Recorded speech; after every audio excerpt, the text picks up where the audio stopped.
Imagine um cérebro brilhante, um cientista, um médico renomado ou talvez um CEO de sucesso. Alguém que você jamais imaginaria em apuros financeiros. Agora, imagine-o no auge de seu desespero, sem um centavo no banco, a vida desmoronando. Como é possível que mentes tão afiadas, capazes de resolver equações complexas e liderar grandes equipes, falhem miseravelmente na gestão das próprias finanças? É um mistério que desafia a lógica, uma verdade escondida por trás das fachadas de sucesso. Neste vídeo, o último extrato vai mergulhar nas sombras da psicologia financeira. Revelaremos os erros invisíveis que até os mais brilhantes cometem, as armadilhas que transformam pequenos deslizes em catástrofes e por que a inteligência por si só não é uma armadura contra a ruína. Será que você também está caindo nessas armadilhas? A verdade pode ser mais assustadora do que você imagina. Dr. Marcos tinha tudo: neurocirurgião de renome, casa nos Jardins, carro importado. Aos 45 anos, ganhava mais em um mês do que muitas pessoas em um ano inteiro. Mas havia algo que ninguém sabia: Marcos estava completamente quebrado. Como chegou até aqui? Como alguém com QI acima de 140, capaz de operar cérebros humanos, não conseguia operar as próprias finanças? A resposta está na primeira armadilha que devora pessoas inteligentes: a miragem do sucesso. Quando você é reconhecido como brilhante, quando todos te admiram, você começa a acreditar que essa inteligência se aplica a todas as áreas da vida, incluindo o dinheiro.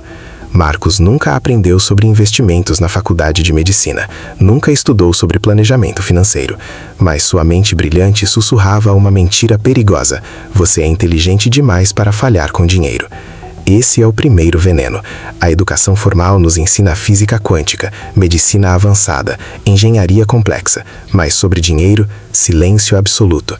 E quando você se forma, quando conquista seu primeiro emprego de prestígio, você acredita que naturalmente saberá lidar com as finanças. Marcos caiu na síndrome do merecimento. Trabalhava 60 horas por semana salvando vidas. Merecia aquele apartamento de 3 milhões. Merecia o BMW. Merecia jantar nos melhores restaurantes. Afinal, ele era especial. Era inteligente. Mas havia algo mais sutil acontecendo: a comparação social silenciosa. Marcos via outros médicos bem-sucedidos ostentando riqueza. Via colegas falando sobre investimentos mirabolantes. Sentia uma pressão invisível para manter as aparências, para provar que também estava no topo. E então começou o que parecia ser apenas pequenos ajustes no orçamento. Um financiamento aqui, um cartão de crédito ali. Marcos justificava: é temporário, minha renda é alta, vou quitar rapidamente. A negação da realidade é poderosa em mentes inteligentes. Elas são especialistas em criar justificativas elaboradas para decisões ruins. Marcos não estava gastando demais, estava investindo no seu estilo de vida profissional. Não estava endividado, estava otimizando o seu fluxo de caixa. O primeiro e maior inimigo não está no mercado, nem nos juros. Está na mente, na crença ilusória de que sua inteligência pode, de alguma forma, driblar as leis básicas da matemática financeira e da disciplina. Pequenas concessões começaram a ser feitas. Uma compra desnecessária aqui, um empréstimo ali. O problema ainda era minúsculo, quase imperceptível, mas os monstros crescem no escuro. O cartão de crédito de Marcos virou uma extensão do salário. O limite de 50 mil reais parecia um direito adquirido. O cheque especial deixou de ser emergência para se tornar rotina. Cada mês ele pensava: no próximo vou quitar tudo. Mas os gastos cresciam junto com a renda, fenômeno conhecido como lifestyle creep. Ganhava mais, gastava mais. A proporção nunca mudava. Pior, aumentava. Marcos descobriu os investimentos de alto rendimento, fundos exclusivos para médicos, pirâmides financeiras disfarçadas de oportunidades únicas.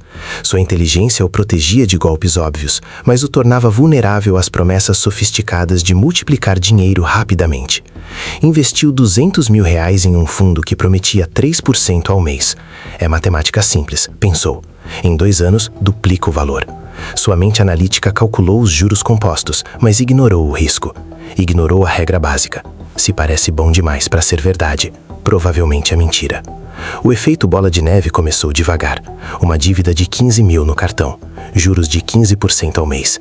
Em 6 meses sem pagamento integral, virou 30 mil. Em 1 ano, 60 mil. Marcos assistia perplexo sua dívida crescer mais rápido que sua renda. Tentou cobrir um santo para descobrir outro. Pegou o empréstimo pessoal para pagar o cartão. Taxa menor, pensou, mas manteve os mesmos hábitos de gasto. O cartão voltou a subir. Agora tinha 2 dívidas crescendo simultaneamente. O investimento de 200 mil evaporou. O fundo fechou da noite para o dia. O dinheiro simplesmente desapareceu. Marcos sentiu o chão sumir sob seus pés. Como alguém que salvava vidas podia ter sido tão ingênuo? Ele viu a conta bancária secar, as cobranças se acumularem. Sentiu um nó na garganta. Mas a vergonha era uma prisão cruel. Como confessar que o neurocirurgião brilhante estava quebrado?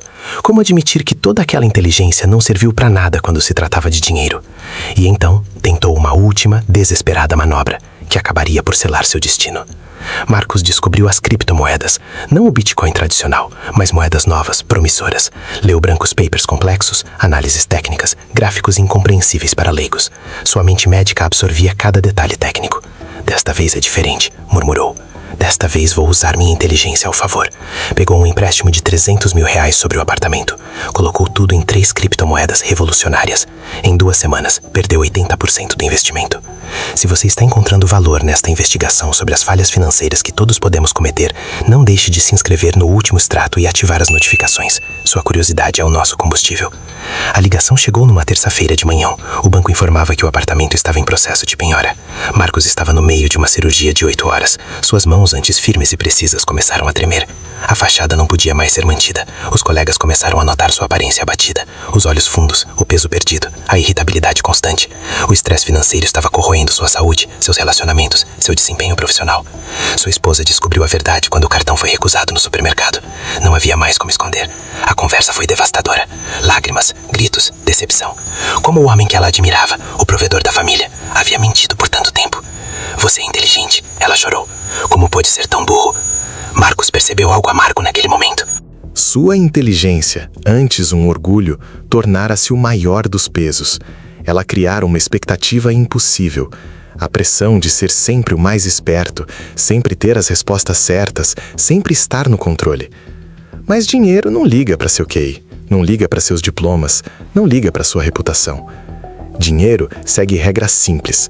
Gaste menos do que ganha, invista com disciplina, seja paciente. Marcos construíra uma vida de aparências, tijolo por tijolo de dívida e ilusão. Agora, o castelo desabava, revelando a frágil estrutura por baixo. Ele perdeu o apartamento, perdeu o carro, perdeu a confiança da esposa. Perdeu, em muitos aspectos, a própria identidade. Quem era Dr. Marcos sem os símbolos de sucesso que tanto o definiram? A depressão foi inevitável. O homem que salvava vidas não conseguia salvar a própria. O homem que operava cérebros teve o seu próprio cérebro operado pela ansiedade e pelo desespero. Marcos passou a morar em um apartamento pequeno, financiado pela clínica onde trabalhava. Parte do salário ia direto para as dívidas restantes. Ele vivia com menos dinheiro aos 47 anos do que quando era residente, aos 28. Mas foi nesse fundo do poço que Marcos aprendeu uma lição crucial. A inteligência sem educação financeira é como um bisturi nas mãos de uma criança. Pode ser uma ferramenta poderosa, mas também extremamente perigosa. Ele começou a estudar finanças da maneira correta, não procurando atalhos ou fórmulas mágicas, mas aprendendo os fundamentos básicos que nunca ninguém havia lhe ensinado. Orçamento, reserva de emergência, investimentos simples e consistentes. Marcos descobriu que a verdadeira inteligência financeira não está em esquemas complexos ou investimentos sofisticados. Está na disciplina de fazer coisas simples consistentemente. Está na humildade de admitir que você não sabe tudo. Está na paciência de construir riqueza devagar, tijolo por tijolo. Hoje, 5 anos depois do colapso, Marcos reconstruiu sua vida financeira. Não tem mais o apartamento nos jardins nem o BMW, mas tem algo muito mais valioso: paz de espírito, controle sobre seu dinheiro e a sabedoria de que inteligência acadêmica e inteligência financeira são coisas completamente diferentes. A verdade é incômoda, mas necessária. Vivemos numa sociedade que confunde educação com inteligência financeira, que confunde renda alta com riqueza, que confunde a aparência de sucesso com sucesso real. Pessoas inteligentes vivem sem dinheiro porque acreditam que sua inteligência as protege da necessidade de educação financeira básica, porque caem na armadilha do merecimento, porque a pressão social as empurra para gastos que não podem sustentar. Mas principalmente, pessoas inteligentes vivem sem dinheiro porque nunca ninguém as ensinou que inteligência emocional e disciplina são mais importantes para o sucesso financeiro do que QI alto. O dinheiro não é sobre matemática complexa, é sobre comportamento simples. Não é sobre ser o mais inteligente da sala, é sobre ser o mais disciplinado. Se você se reconheceu nesta história, saiba que não está sozinho. Milhões de pessoas inteligentes cometem os mesmos erros todos os dias. A diferença entre os que se recuperam e os que afundam está numa palavra: humildade. Humildade para admitir que não sabem tudo sobre dinheiro. Humildade para buscar educação financeira básica. Humildade para viver abaixo de suas possibilidades. Humildade para construir riqueza devagar, sem atalhos. Para muitos como Marcos, aquele foi o último extrato.